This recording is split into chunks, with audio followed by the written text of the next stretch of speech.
So it is 1948 hours on 17th April 2024.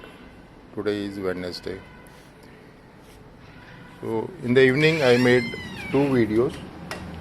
One was at 17:22 hours showing progress on bringing in rain. Then next one was at 17:58 hours wherein all the clouds formed up in the sky. However, blue spots were left out, so those also were covered up. Now complete sky has been covered with clouds,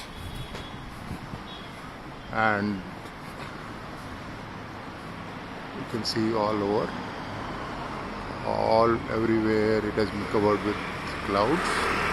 It is night time, so visibility may not be there, but however one can make out there are no stars anywhere, and everywhere it has been covered with clouds. And now the rain has also started. It is started with little bit drizzling, and gradually the intensity will increase.